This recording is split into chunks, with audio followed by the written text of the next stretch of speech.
अभिवादन स्वीकार कीजिए ब्रजेश मिश्रा का और आप देखना शुरू कर चुके हैं द डिबेट। बहनों भाइयों, प्रधानमंत्री ने 2 बार इस देश में अपील की कि खर्चों में कटौती की जाए, लोग विदेश ना जाएं, अनावश्यक गाड़ियों का इस्तेमाल ना करें, 1 साल तक सोना ना खरीदें, गैर ज़रूरी सभी खर्चे सरकारी या प्राइवेट उसको कम किए जाएं ताकि हम इस देश में पेट्रोल डीजल की किल्लत को हैंडल कर सकें और विदेशी मुद्रा बचा सकें। ईरान युद्ध के चलते हार्मूज ब्लॉकेड होने की वजह से भारत पर एनर्जी का और विदेशी मुद्रा का अभूतपूर्व संकट आ गया है और इस बात को खुद प्रधानमंत्री ने उल्लेखित किया है। अब पीएम ने ये कह दिया है तो अब देश के कई राज्यों में की सरकारें लग गई हैं इस मामले को लेकर कि अब किस तरह से कटौती करके इस किल्लत से बचा जाए। आज चर्चा इसी विषय की। बहनों भाइयों, प्रधानमंत्री के आह्वान, और उन्होंने सिर्फ आह्वान ही नहीं किया, खुद करके भी दिखाया है। प्रधानमंत्री जब ये कहते हैं कि गाड़ियों के काफिले से ना चलें, तो आज प्रधानमंत्री का एक वीडियो वायरल है जिसमें वो महज 2 गाड़ियों के साथ दिल्ली में एक कार्यक्रम में जाते हुए देखे गए। वो वीडियो क्लिप 18 सेकंड की इंटरनेट मीडिया पे चल रही है। उसके पहले कल उत्तर प्रदेश के मुख्यमंत्री ने एक आपात बैठक की, अपनी गाड़ियों का काफिला आधा कर लिया। उत्तर प्रदेश के मुख्यमंत्री को Z plus NSG plus ASL है, एडवांस सिक्योरिटी लाइसेंस, तो वो उनकी सुरक्षा रहेगी साथ में, लेकिन उन्होंने अपनी गाड़ी के काफिले को आधा कर लिया है। उत्तर प्रदेश की सरकार के सभी मंत्रियों के गाड़ियों के काफिले आधे कर दिए गए हैं और उनके यहाँ अनावश्यक रूप से अटैच की गई गाड़ियाँ हटा ली गई। वैसे उत्तर प्रदेश के मंत्रियों को राज्य संपत्ति विभाग की गाड़ी मिलती है और वो अपने विभाग और निगमों से भी कई गाड़ी अटैच किए होते हैं जो उनके स्टाफ और उनके फैमिली और उनके घर के सब्जी लाने, नौकरों के आने जाने सबके लिए इस्तेमाल होती हैं। तो इस पर अब रोक लग गई है। वर्क फ्रॉम होम की बात कही जा रही है। प्रधानमंत्री ने यह कहा कि 1 साल तक सोना ना खरीदें, 1 साल तक विदेश न जाएं, अनावश्यक खर्चों में कटौती करें, वर्क फ्रॉम होम के कल्चर को बढ़ावा दें और स्कूल भी कोशिश करें कि वर्क कल्चर को अपनी चेंज करें और ऑनलाइन क्लासेस के बारे में सोचें, विचार करें। ऐसा उन्होंने क्यों कहा? बहनों भाइयों, पिछले 58 दिनों से चल रहे ईरान और अमेरिका के युद्ध और फिलहाल के सीज फायर ने दुनिया भर के सामने ऊर्जा का अभूतपूर्व संकट उत्पन्न कर दिया है। भारत को मिलने वाली जितनी ऊर्जा है, क्रूड ऑयल, गैस और फर्टिलाइजर, इसका तकरीबन 69% के आसपास मिडिल ईस्ट से आता है और हार्मूज एक नहीं बल्कि डबल ट्रैप में है। हार्मूज के वेस्ट को ईरान ने ब्लॉकेट कर रखा है और हार्मूज के ईस्ट को अमेरिका ने ब्लॉकेट कर रखा है। कोई भी जहाज बिना इन देशों की परमिशन के गुजर नहीं सकता। पहले किसी तरह आ भी जा रहा था, अब पिछले काफ़ी दिनों से एक भी जहाज का मूवमेंट नहीं हो पा रहा है जब तक इन देशों की सहमति नहीं होगी। ईरान युद्ध का कोई अंत नहीं दिख रहा, जैसे यूक्रेन और रूस के युद्ध का कोई अंत नहीं। अब युद्ध होते हैं लेकिन उनका अंत तय नहीं होता है। और आज जब ये क्राइसिस दुनिया भर के सामने विद्यमान है, अमेरिका के राष्ट्रपति डोनाल्ड ट्रंप इस वक्त बीजिंग की यात्रा पर हैं। 9 साल के बाद कोई अमेरिकी राष्ट्रपति चीन के दौरे पर है, हमारे ठीक पड़ोस में। हमारे लिए ये डीप कंसर्न की बात है क्योंकि चाइना ईरान का समर्थक है। ईरान के साथ व्यापारिक, रणनीतिक और सामरिक संबंध हैं। उसके बावजूद अमेरिकी राष्ट्रपति बीजिंग की चापलूसी करते और वहां पर घूमते नजर आ रहे हैं, वहां के दौरे पर हैं।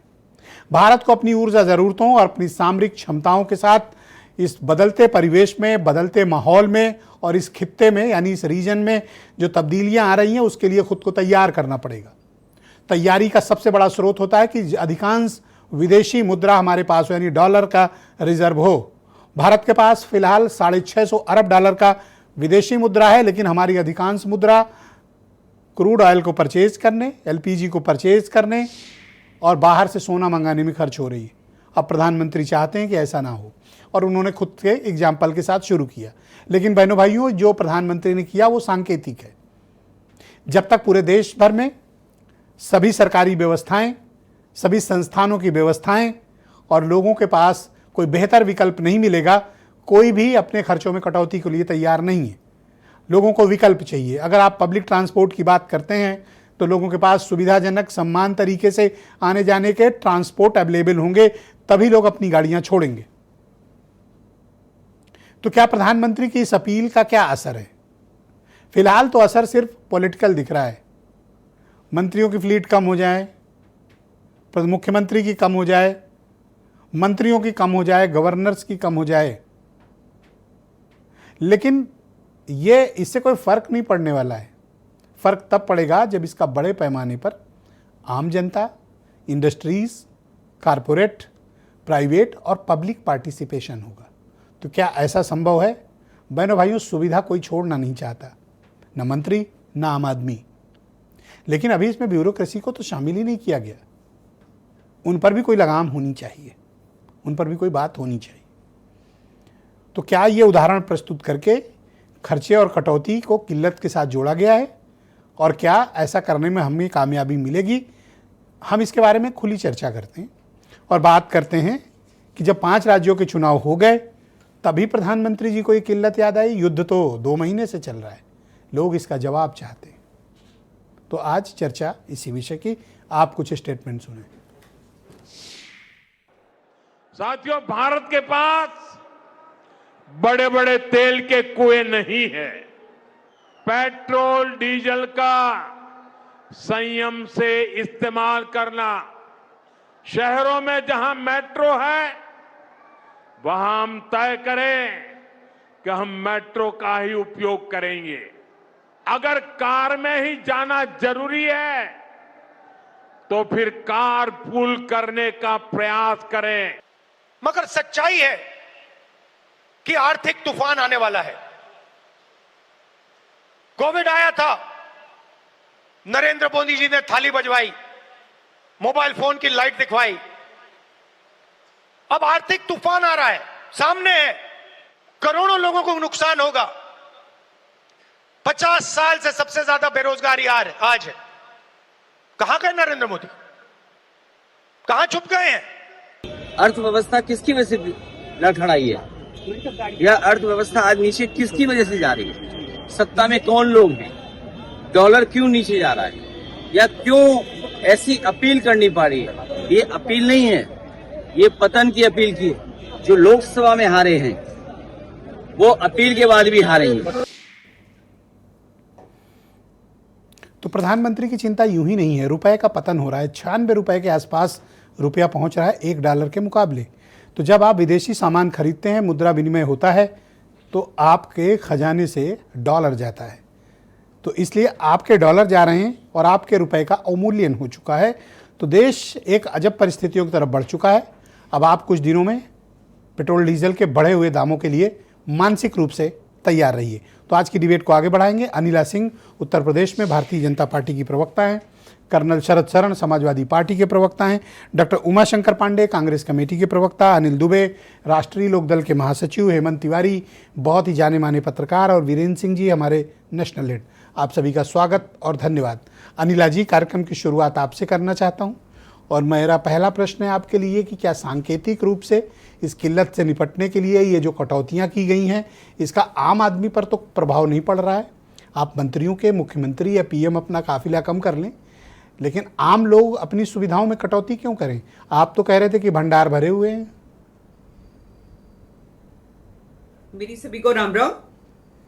और देखिए, ऐसा है कि अगर कोई राजनीतिक दल के नेता या किसी भी क्षेत्र के कोई भी व्यक्ति हो, अगर वो ये सोच रहे हैं कि इस राष्ट्र की जनता जो है उसको बात समझ में नहीं आ रही है जो नरेंद्र मोदी जी कह रहे हैं, तो शायद वो लोग जानबूझकर अनजान बने बैठे हुए हैं।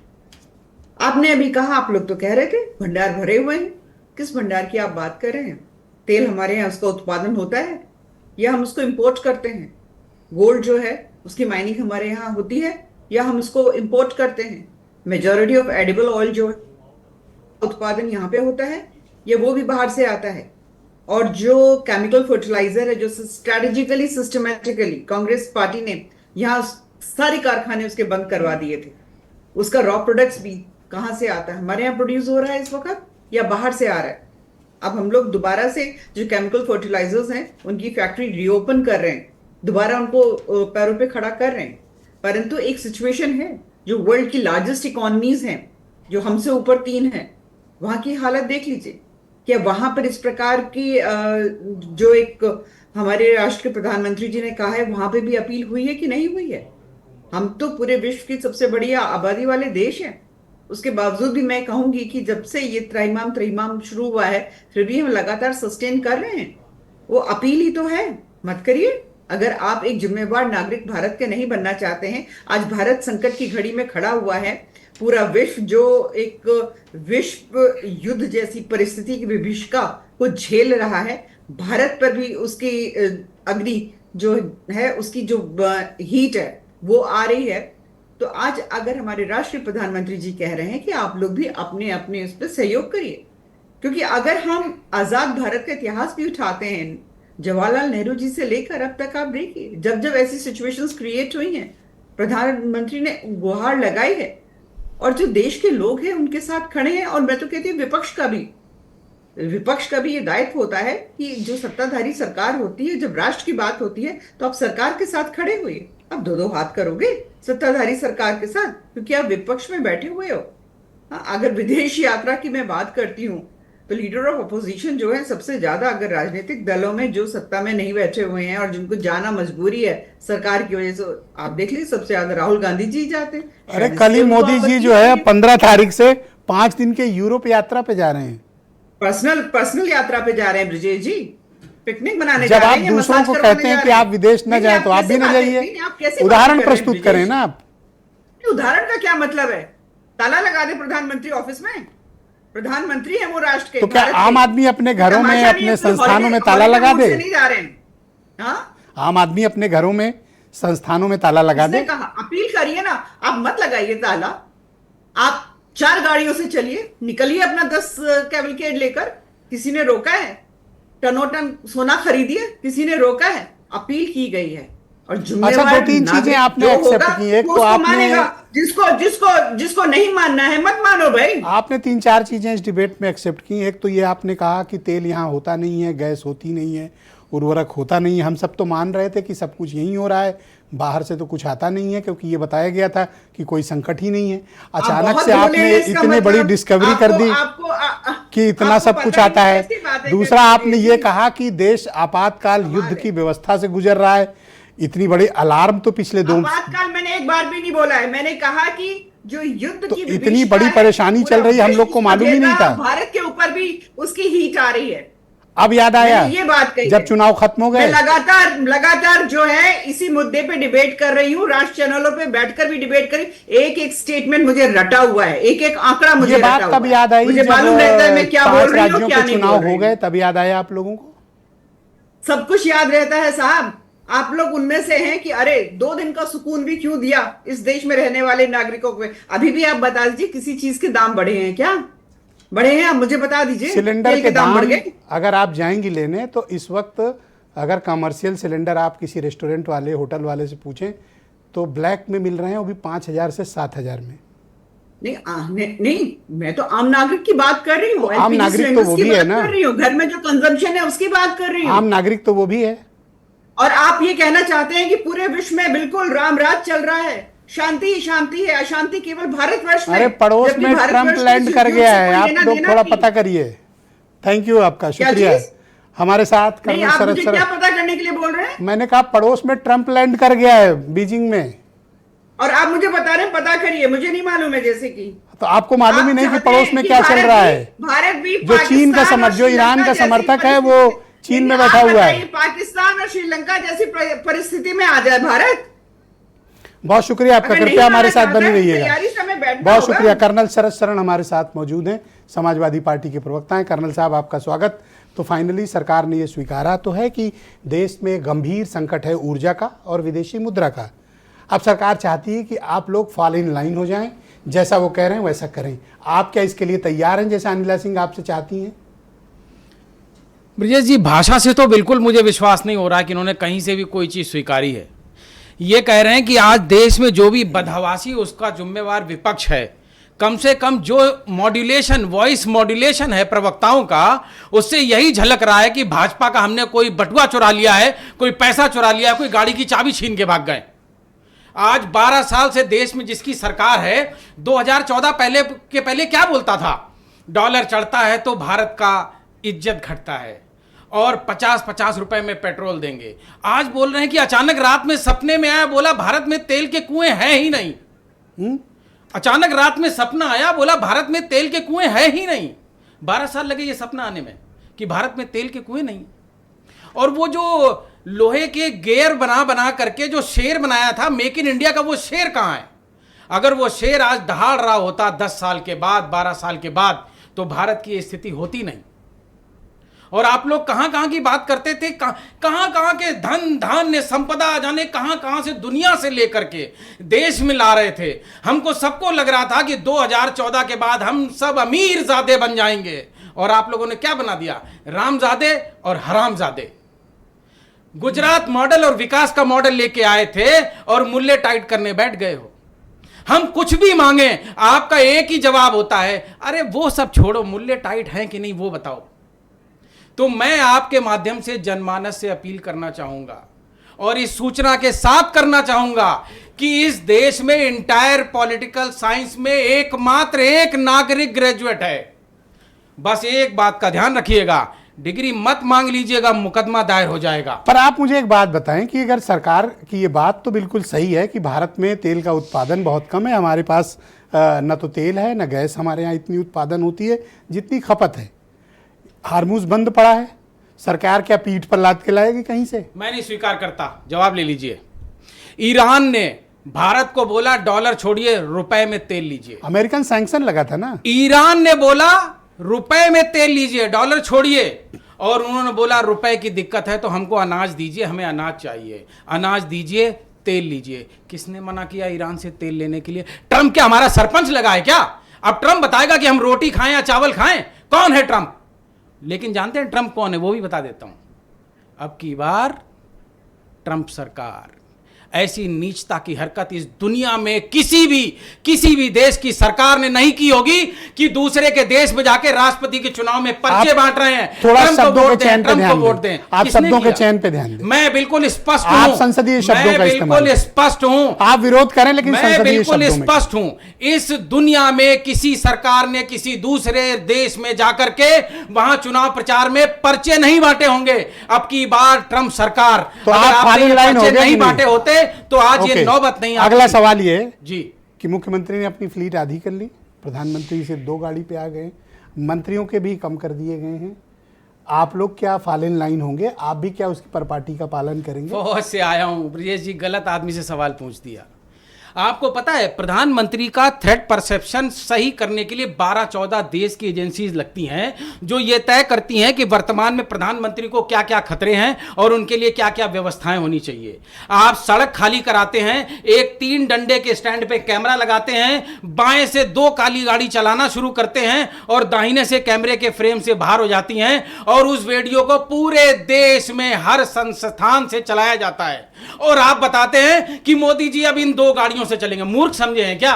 मैं फौज में 20 साल नौकरी करके आया हूं। अभी एक काम किसी भी देश का प्रधानमंत्री, भारत का प्रधानमंत्री 2 गाड़ियों में चलने में सुरक्षित नहीं है। वो एसपीजी वाले कहां हैं? उनके हथियार कहां हैं? मेरे को गाड़ी के छत पे बैठे तो दिखे नहीं। अच्छा एक बात मुझे बताएं, भाई देश के प्रधानमंत्री को खतरा, इसमें कोई दो राय नहीं जी, लेकिन अगर वो कोई उदाहरण प्रस्तुत करना चाहते हैं तो इसका तो एक सकारात्मक संदेश जाएगा ना।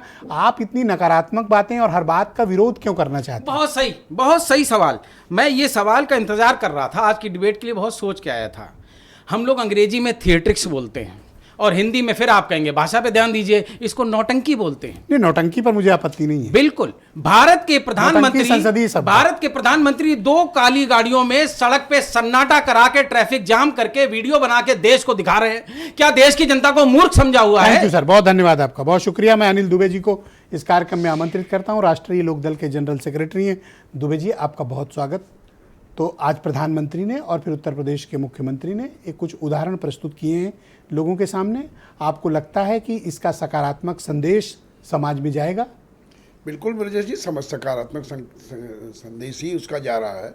और मैं इसमें विपक्ष को भी ये कहना चाहूँगा कि अगर जो बात देश की हो रही है, देश की वैश्विक ऊर्जा संकट पर बात प्रधानमंत्री जी कर रहे हैं और योगी जी उसको उत्तर प्रदेश में उन बातों को अमल में लाने की बात कर रहे हैं। तो जब कभी देश की बात हो तो मैं समझता हूँ कि विपक्ष के लोगों को देश के मसले पर राजनीति नहीं करनी चाहिए। और ये विषय राजनीति का नहीं, राजनीति अपने देश के मुद्दों पे करिए, आप अपनी नीतियों पे करिए, वो करिए, लेकिन ये कोई राजनीतिक विषय नहीं है। अगर आज क्या विपक्ष ने क्या गलत कहा है थोड़ा बताएं। नहीं, अगर उसमें भी विपक्ष अगर सवाल उठा रहा है सरकार की, वो उनका धर्म है, उठाएंगे। नहीं, उनका अपोजिशन होता है इसीलिए। नहीं, उनका है, मैं कहा कह रहा हूं देश के मुद्दों पे आप उठाइए। अगर देश का ईरान और इजराइल के युद्ध में वैश्विक ऊर्जा संकट आया है, ये कब पता और चला?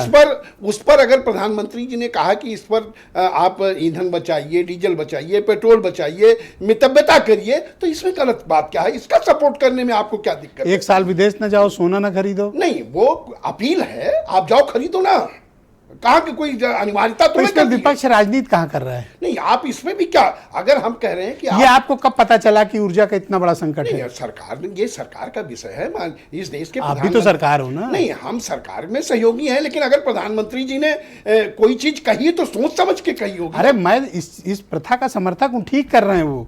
मैं केवल ये जानना चाहता हूँ कि आम लोगों में इसका संदेश आम आदमी क्या करे। नहीं, अगर मान लीजिए आपको इस डिबेट में आने के लिए कहा जाए पब्लिक ट्रांसपोर्ट चाहिए, आप कैसे आते? नहीं, चलिए, अगर कोई सरकार कहे तो कोऑपरेट करना चाहिए, उसमें कोई बुराई नहीं है। मतलब ये चीज आपको तब याद आई जब 5 राज्य के चुनाव हो गए? नहीं, ठीक है, जब आज जरूरत लगी, हाँ, आज उनको मतलब लगा, आपकी जब जरूरत हो तभी आप बोलेंगे। तो अब ये लगा तब आपको देश हित याद नहीं आया। जैसे अगर आज प्रधानमंत्री जी को या उत्तर प्रदेश के मुख्यमंत्री जी को ये लगा कि इसकी आवश्यकता है, तो मैं उस पर विपक्ष के और देश की, उत्तर प्रदेश की, आप आम आदमी से क्या चाहते हैं? आप एक बड़ी पॉलिटिकल पार्टी हैं, आपके भी अपने समर्थक और कार्यकर्ता हैं, आप अपने लोगों से क्या चाहते हैं? नहीं, हम तो ये चाहते हैं कि जो उत्तर प्रदेश के मुख्यमंत्री जी ने कहा है उसका स्वागत हम लोग भी करें, और जो हमसे सहयोग बन पड़े हम सभी लोगों को करना चाहिए। बिल्कुल, शुक्रिया आपका, हमारे साथ कृपया बने रहिएगा। डॉक्टर उमाशंकर पांडे, कांग्रेस कमेटी के प्रवक्ता। पांडे जी, आपका स्वागत। तो सरकार की ये जो अपील की है, चाहे उत्तर प्रदेश की हो या देश की हो, ये संकट कोई सरकारों ने सर्जित तो किया नहीं। ऊर्जा का संकट और ये वैश्विक संकट, ये दुनिया के सामने पिछले 2 महीनों से अधिक के वक्त से विद्यमान है। अब सरकार ने वथा स्थिति लोगों को बताई है कि क्राइसिस लंबी खींच रही है, क्योंकि सप्लाई लाइन अभी भी बाधित है। इसमें सरकार खुद कहाँ से शामिल है? ऐसा तो है नहीं कि पड़ोस में तेल बिक रहा है, गैस बिक रही है, सरकार नहीं ला रही है। समस्या तो बरकरार है। ऐसे में सरकार के पास विकल्प क्या है? आप क्या सरकार का सहयोग करना चाहते हो, या आपको लगता है कि सरकार का पॉलिसी फेल्योर है? देखिए, सरकार की पॉलिसी भी फेलियर है, सरकार फेल है, क्योंकि अनपढ़ों का बोलबाला है। और भारतीय जनता पार्टी एक ड्रामा कंपनी है, जिसके एक्टर, डायरेक्टर, वो सब भाजपा के 2 ही लोग हैं, अमित शाह और नरेंद्र मोदी। प्रोड्यूसर पूरा देश जानता है, वो एक व्यापारी है जिसके लिए मोदी जी सारा काम कर रहे हैं। देखिए, आपने कहा क्या पॉलिसी फेलियर है। राहुल गांधी जी से लेके पूरी कांग्रेस पार्टी पब्लिकली भी, मीडिया के माध्यम से, आपके डिबेट पर भी हम लोग चिल्लाते रहे कि संकट आ रहा है। राहुल गांधी जी कहते रहे संकट आ रहा है, अभी आपने दिखाया भी, संभल जाइए, तूफान आने वाला। लेकिन आत्ममुग्ध प्रधानमंत्री चुनाव में व्यस्त रहे, इजराइल चले गए 2 दिन पहले। आप समझ रहे हैं इस बात को? यानी कि आपको इस देश की जरा भी चिंता नहीं होती। जब संकट आप पैदा करते हो और उस संकट के लिए आप फिर एक ड्रामा रचते हो, फिर आप आओगे, एक दिन ताली थाली बजवा दोगे, एक दिन कहोगे जिस चौराहे पे कहिए मैं उस चौराहे पर आ जाऊं, एक दिन आप 700 किसानों के मरने के बाद आओगे, कहोगे मुझे माफ़ कर दो, गलती हो गई। ये जो भारतीय जनता पार्टी और खास करके मोदी जी का ये जो चरित्र है, वो हिंदुस्तान की जनता अब समझ गई है। सबको पता था एनर्जी संकट है, सबको पता था फर्टिलाइजर का संकट आएगा इस युद्ध के बाद। चाइना के सामने ब्रजेश जी ये संकट क्यों नहीं आया? हमारा जो फॉरेन रिजर्व है, जो हमारी फॉरेन करेंसी है, वो क्यों कम हो रही है? क्योंकि हमने रसिया का डिस्काउंटेड तेल ट्रंप के कान उमेटने के कारण खरीदना बंद कर दिया। आपने कहा क्या पड़ोस में तेल मिल रहा? हाँ, पड़ोस में मिल रहा था, रुपए में मिल रहा था, डिस्काउंटेड रेट में मिल रहा था। चाइना वो तेल खरीदता रहा, वहां संकट नहीं है। आपने ट्रंप के एप्स्टीन फाइल से डरकर आपने सरेंडर कर दिया, नरेंद्र सरेंडर बन गए। आपने अभी वो भाजपा की साथी कह रही थी, बातों से आपने मदद मोदी और बीजेपी के लिए इतनी नफरत क्यों निकलती है? देश के लिए प्यार है, कोई बात को देश के लिए, देश के लिए कर लें दीजिए। आप किसी बात को और भी अंदाज में कह सकते हैं, लेकिन जब आप बोलते हैं तो ऐसा लगता है कि आप खींच रहे हैं, है ना? जिसको देश आता है। सुनिए, जिसको देश के लिए प्यार होता है ना ब्रजेश जी, देश के साथ और देश की जनता के साथ जो धोखा करता है, उसके लिए ऐसे ही बात, वो जुनून याद करिए कि कैसे लोग युद्ध करके हमारे भारतीय सेना के लोग सेनाओं पर चढ़ बैठते हैं, अपनी जान गंवा देते हैं। क्या हम उनका सम्मान नहीं कर सकते? आप एक दिन आओगे, रोओगे, गाओगे, चिल्लाओगे, ही खी करोगे, ये विदेश नीति है क्या? और आप मुझसे कहेंगे मैं खींच रहा हूं, मैं तो हंस के भी बोल सकता पर हूं। जनता हाँ, आपको आउटराइटली रिजेक्ट कर रही है। मैं भी करूं, आउटराइटली रिजेक्ट कर रही है। कहां रिजेक्ट कर रही है? बंगाल सोने में। के व्यापारी धरना प्रदर्शन कर रहे हैं ना कि हमारा क्या होगा, हमारी दुकान का किराया कैसे निकलेगा, हमारे बच्चों की फीस कैसे निकलेगी, अगर फर्टिलाइजर Thank नहीं you. होगा, किसान आंदोलन करेगा ना, उसके बच्चों की फीस कैसे निकलेगी। और बहुत सुनिए, शुक्रिया आपका। ब्रजेश जी, लास्ट बात, नीट का पेपर अभी कैंसिल हुआ, 22,79,000 बच्चों ने परीक्षा दिया। वो कैसे आए होंगे? गाड़ी से आए होंगे ना, डीजल पेट्रोल खर्च हुआ होगा ना। अगर आपकी नाकामी नहीं होती, आपकी बेशर्मी Thank you, नहीं पांडे होती, तो ये परीक्षा दोबारा नहीं होता। तो आप कौन है ऐसे परीक्षाओं आप का सरकार चुनता? के इस अपील से असहमत हैं? मैं मोदी के ड्रामेबाजी से असहमत हूं। बहुत शुक्रिया एक है आपका। प्रधानमंत्री हेमंत को तिवारी पढ़ा उत्तर लिखा प्रदेश के बहुत और ही जाने-माने संवेदनशील पत्रकार होना हैं। चाहिए, मेरे साथ ड्रामेबाज नहीं होना चाहिए। हेमंत जी मौजूद हैं। हेमंत जी, प्रधानमंत्री की इस अपील, और उन्होंने कुछ स्वयं भी करके दिखाया। जैसे मैंने देखा कि होम मिनिस्टर ने, डिफेंस मिनिस्टर ने, और भी इंपॉर्टेंट मिनिस्टर हों, या उत्तर प्रदेश के मुख्यमंत्री हों, उत्तराखंड के चीफ मिनिस्टर हों, मिनिस्टर्स हों, सबके काफिले में, सबके पास जो अटैच्ड गाड़ियां थी तकरीबन आधी कर दी गई, ऐसा हुक्म दिया गया है। आपको लगता है कि इस कदम से कोई संदेश सरकारी व्यवस्था में, सिस्टम चलाने वालों में जाएगा और कुछ देश के पैसे बचेंगे? और दूसरा, इंडस्ट्रियल, कारपोरेट, मार्केट और आम आदमी इसको क्या कर पाएगा? देखिए, बड़ी विचित्र स्थिति है और मेरा एक कहना है कि मोदी गलत करते हैं, उनको 100 गालियाँ दो, भारतीय जनता पार्टी गालियाँ दो, अपने पॉलिटिकल अपोनेंट को गालियाँ दो, लेकिन एक चीज़ देखो कि आज जो सूरत है उसमें जो ज़रूरी है उस पर तो आपका सहयोग होना चाहिए। इस वक्त के हालात सबको पता है, वैश्विक स्थिति, ईरान अमेरिका युद्ध और जो भी पेशबंदी चल रही, इसके बाद हालात ठीक नहीं हैं। पहली बात मैं कहूं कि आप नोट कर लीजिएगा एक बात, कि बहुत जल्दी ही तेल के दाम बढ़ेंगे, नोट कर लीजिएगा। नंबर 1। कितना बढ़ेगा साहब? विदेशी मुद्रा भंडार बहुत ज़्यादा कमज़ोर हुआ है, बहुत कम हुआ है। और आप देखिएगा एक बात, 40% विदेशी मुद्रा का भंडार 30% तेल में चला जाता है, 10% सोना में चला जाता है। प्रधानमंत्री की अपील इस दृष्टि से है। और कल का फैसला आप देख लीजिए कि जो इंपोर्ट ड्यूटी है वो 6% से बढ़ा के 15% कर दी गई है। ये उसी की एक कवायद है। लेकिन ये भारत है साहब, जब नोटबंदी झेल लेता है भारत वाला आदमी जी, तो ये सब फैसले तो उससे कमतर हैं। और मैं एक बात और कह दूं, नहीं, पर सरकार ने अभी आम आदमी पर कोई लोड नहीं डाला है, अभी केवल अपने ऊपर लोड डाला है। नहीं, लोड तो, लेकिन अपने ऊपर की भी बात करिए। ठीक है, प्राइम मिनिस्टर कम ले, चीफ मिनिस्टर कम कर ले अपनी गाड़ियों का फ्लीट, लीडर पोजीशन कम कर लें, क्या अंबानी कम करेंगे? या जो हमारे युवा हृदय सम्राट 20-20 गाड़ियां लेकर के उत्तर प्रदेश के जिलों में चलते हैं, काफिला लेकर के, जैसे गुंडों की फौज जा रही हो, वो कम करेंगे फ्लीट? चाहे भारतीय जनता पार्टी के नेता हो, चाहे बाहुबली नेता हो, चाहे दूसरी पार्टी के नेता हो, समाजवादी पार्टी के नेता हो, जो 5 गाड़ियों, 7 गाड़ियों, 12 गाड़ियों और 20 गाड़ियों से चल रहे हैं, जब तक वे इस पर ध्यान नहीं देंगे तब तक आप, अरे उत्तर प्रदेश में रंगबाजी ही इसी बात पे है कि आपके साथ कितनी गाड़ियां चलती हैं, का कोई असर होगा? कितनी गाड़ियां चलती है, रंगबाजी ही इसी बात पे है।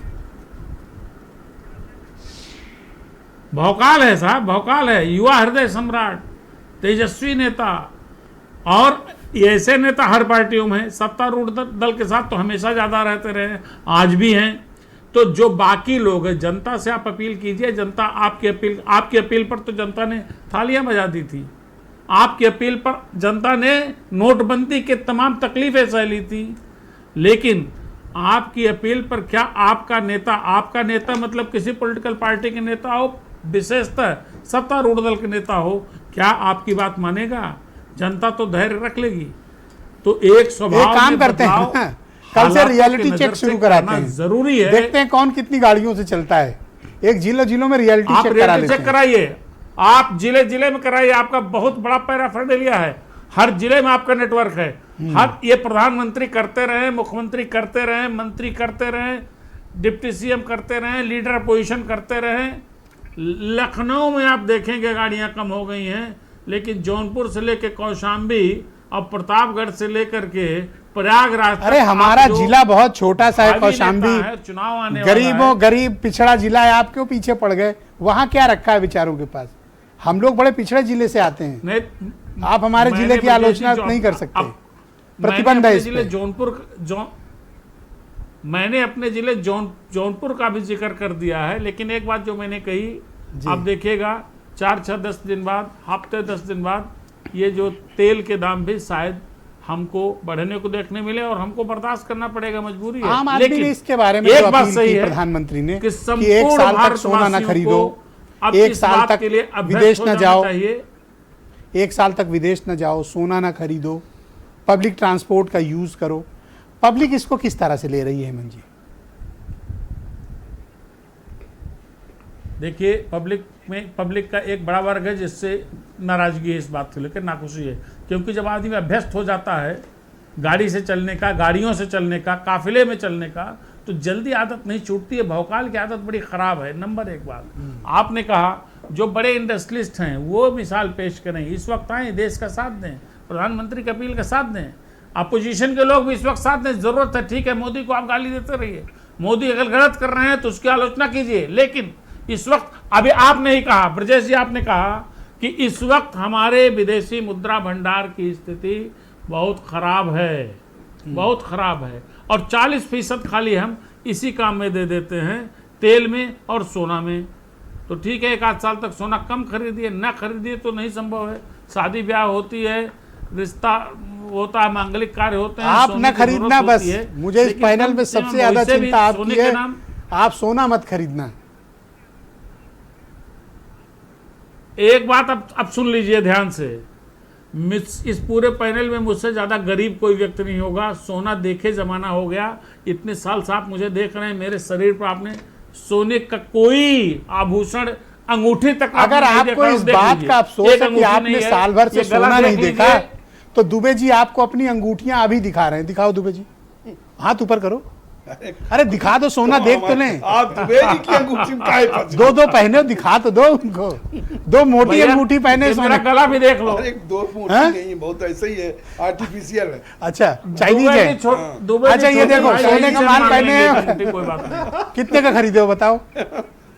अगर 100-200 का हो तो मैं खरीद लूं अभी, अगर आप कह रहे हो नकली है, आप 100-200 भी ना दो, ऐसे ही ले लो, तो आप उतार के जाना भैया। हाँ, अभी पहना देंगे। ठीक है, थैंक यू, बहुत शुक्रिया आपका। वीरेंद्र जी भी हमें इस डिबेट में शामिल और ब्रजेश भाई, हाँ, एक हमको भी दे देंगे, उसी में से हम भी एक देके पूरे हाथ खाली। आपको 10 में ला के दे देंगे जो। देखो, कुछ भी मांग लो, लेकिन इस समय अगर कुछ ना मांगो तो सोना वो ना मांगो, वो मैं दोनों रखूंगा इनसे लेके, वो आपको मिलने वाली नहीं है। बहुत शुक्रिया आपका। वीरेंद्र जी भी हमारे नेशनल लेड इस डिबेट में हमें ज्वाइन कर चुके हैं।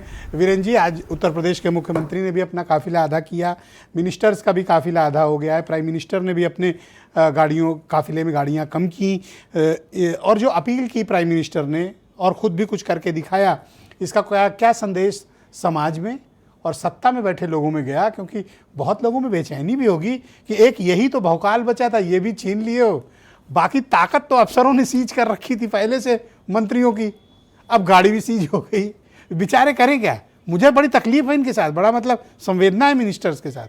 वीरेंद्र जी, देखिए, 7 चीज़ों पर बात आई है कि सरकारी आयोजनों पर फिजूल खर्ची रोकी जाए और सादगी से इस कार्यक्रम कराए जाएं, वेतन भत्ता और पेंशन पर भी सरकार को ध्यान देना होगा, रैलियां और भीड़ भाड़ वाले स्थानों का और भी ध्यान देना होगा। इस देश में बहुत बड़े बड़े संकट आए और बहुत बड़े बड़े संकटों का हंसते हुए आसानी से लोगों ने सामना किया है। हम संकल्पों वाले देश में रहते हैं जो विपदा में अपने आप को ढाल लेते हैं।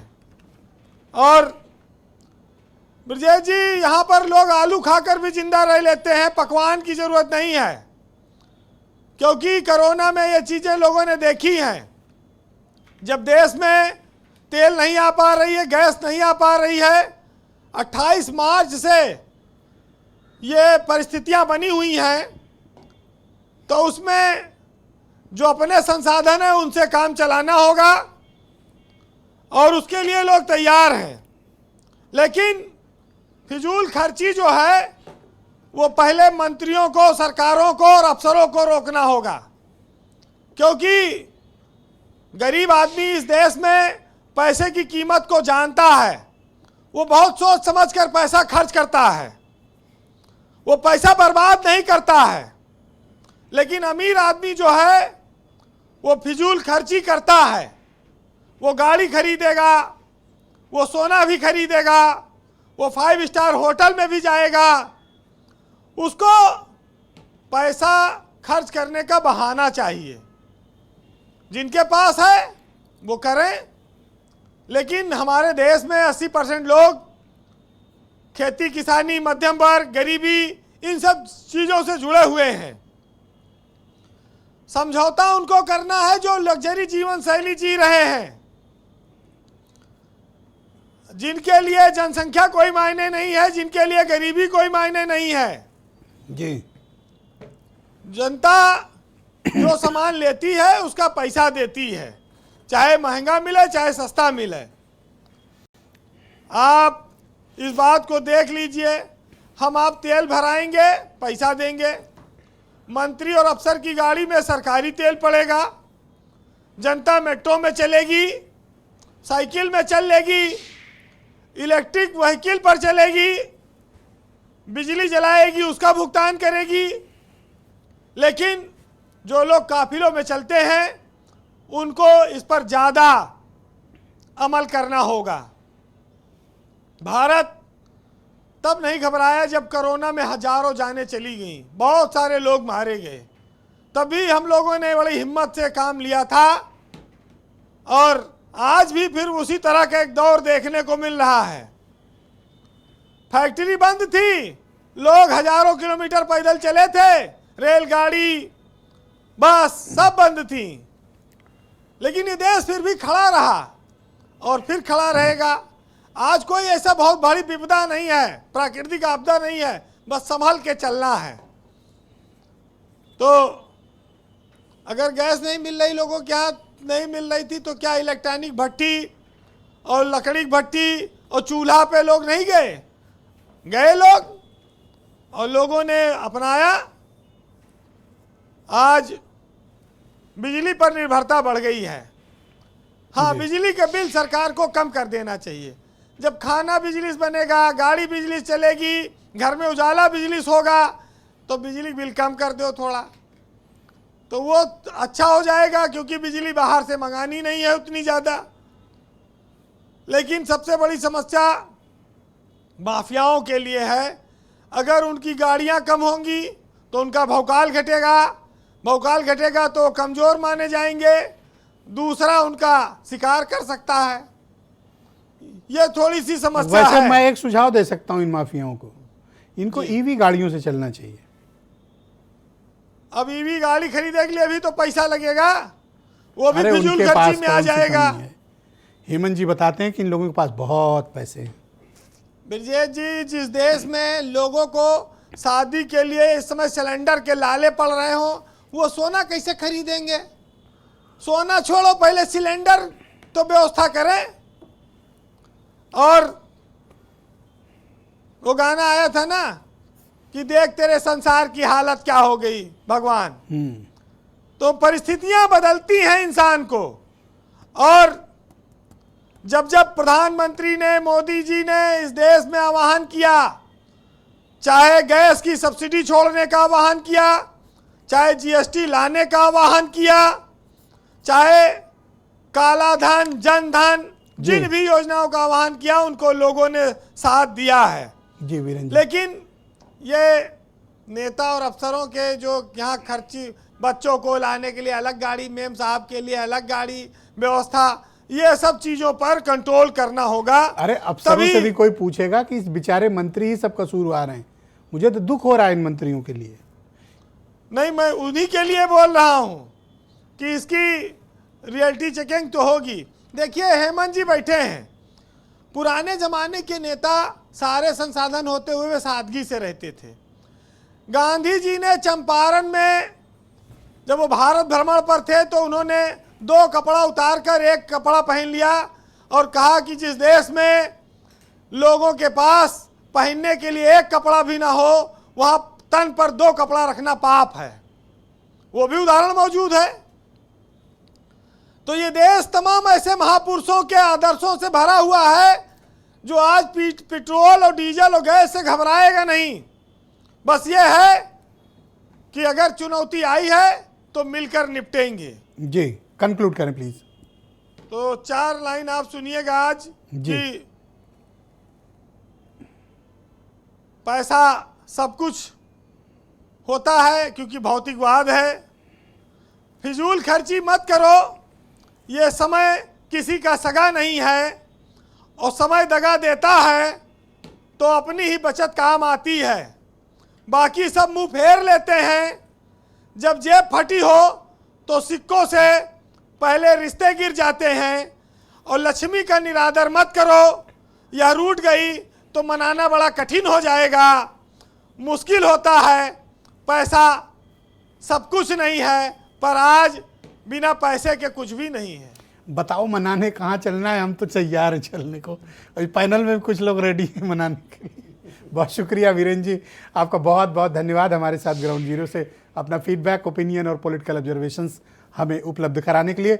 बहनों भाइयों, इस डिबेट का दूसरा चरण शुरू करते हैं। दिए गए सीमित समय पर सबको अपना पक्ष प्रस्तुत करना है। सबसे पहले मैं अनिला सिंह जी को आमंत्रित करता हूं, भारतीय जनता पार्टी की प्रवक्ता है। अनिला जी, सरकार के पास कोई ठोस प्लान है इस किल्लत से निपटने का, या सिर्फ ये अपील करके आप इस मामले को टाल देना चाहते हैं? बिल्कुल बिल्कुल ठोस प्लान है। तभी जैसा मैंने कहा, और जिस ब्लूप्रिंट पे चल रही है सरकार, आप देख ही रहे हैं कि 2.5 साल से जो यूक्रेन रशिया का वॉर चल रहा है, 2.5 महीने से जो है आप देख रहे हैं कि ईरान, यूएस, इजराइल, इनका वॉर चल रहा है।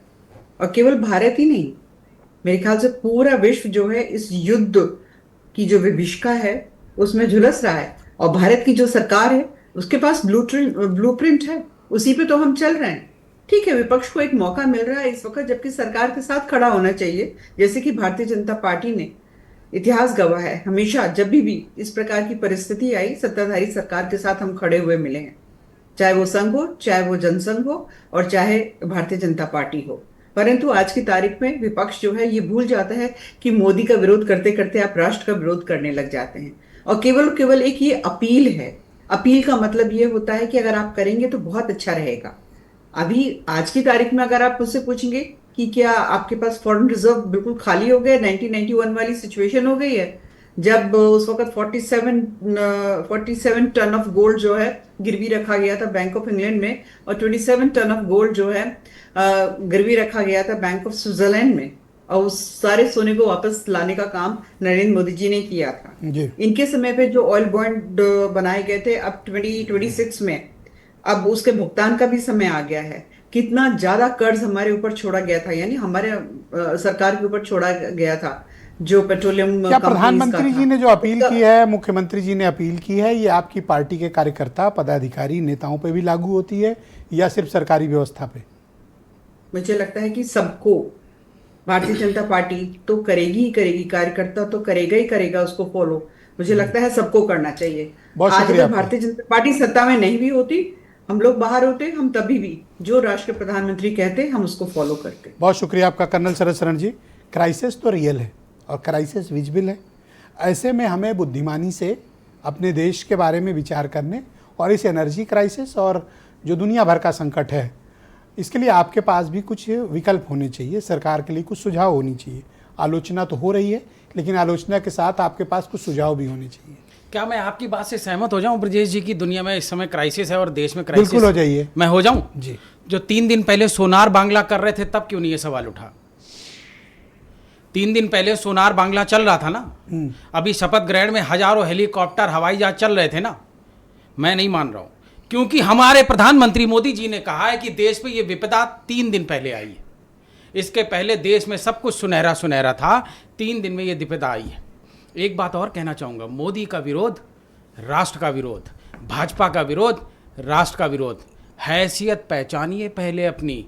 इस लोकतंत्र का अभिभावक जनमानस है और इस देश के प्रधानमंत्री, मुख्यमंत्री, मंत्री, अधिकारी, कर्मचारी इस जनता के नौकर हैं। नौकर की भाषा में बात कीजिए। मोदी का विरोध राष्ट्र का विरोध नहीं है। मोदी का विरोध नौकर से हिसाब मांगने का सिस्टम है। क्या आप गाड़ियों का काफिला छोड़ने को तैयार हैं? है। क्या आप गाड़ियों का काफिला छोड़ने को तैयार हैं? ब्रजेश जी आप please। एमपी एमएलए नौकर नहीं होता है, सरकारी इस जनता के नौकर हैं। मैं खुला दोबारा दोहरा देता हूं, हर मंत्री, हर संतरी, हर अधिकारी, हर कर्मचारी इस जनता के नौकर हैं। इस जनता के नौकर हैं। हर आदमी जिसको सरकारी तनख्वाह मिल रही है वो जनमानस का नौकर है। मैं चौथी बार बोल चुका हूं और पांचवी बार बोल रहा हूं, जो भी सरकारी तनख्वाह लेता है वो जनता का नौकर है। बहुत मेरी शुक्रिया। आपके माध्यम से जनमानस से एक अपील है, सर, आज बोलने दीजिए। टाइम कम है। आपका दम निकल जाएगा, आपका ये आप दम बोलते हैं, आपकी निकालेंगे आवाज जा रही जल्दी। है। बोलने दीजिए। मेरी आपके माध्यम से जनमानस से अपील है, जब सरकारें नफरत फैलाती हैं और you। आप उन्हें दोबारा चुनती हैं अनिल तो दुबे जी। उन्हें यह दम्भ हो जाता है कि बाजार अनिल, नफरत का बहुत है, शुक्रिया आपका। Thank you। विकास पीछे रहता अनिल है, दुबे जी। नफरत आगे आती है। रोटी पलटते इस रहिए। किल्लत से निपटने इस देश के लिए लोकतंत्र का कोई हित सुझाव है कि आपके पास? रोटी Thank you, पलटते सर। रहिए। बहुत शुक्रिया। कुछ सुझाव भी होना चाहिए दुबे जी हमारे पास।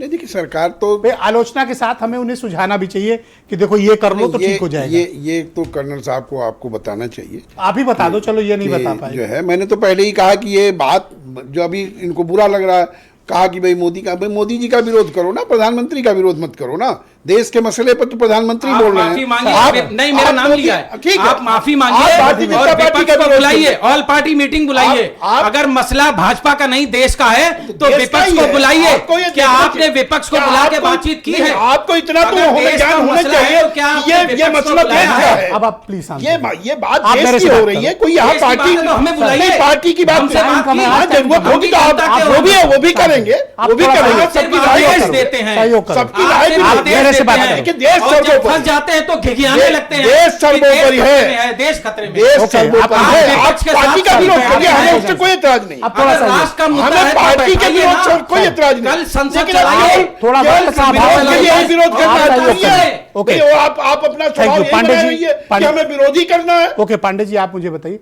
सरकार के लिए कुछ सुझाव भी हैं आप लोग के पास कि हम इस किल्लत से और ये जो समस्या आ गई है कैसे निपटना चाहिए एक देश के रूप में? ब्रजेश जी, मुझे लगता है ये प्रश्न जो है आप भाजपा से पूछिए कि जब कोरोना आया, पूछा मैंने, solid plan जब है। किसान आंदोलन हुए, जब नोटबंदी आपने किया, जब ऑपरेशन सिंदूर हुआ, राहुल गांधी जी ने तो हमेशा आपको बहुत पहले सुझाव दिए, लेकिन प्रधानमंत्री किसी की सुनते हैं क्या? क्यों नहीं सुनते? क्योंकि ट्रंप के जाल में फंसे हुए हैं, एप्स्टीन फाइल में फंसे हुए हैं।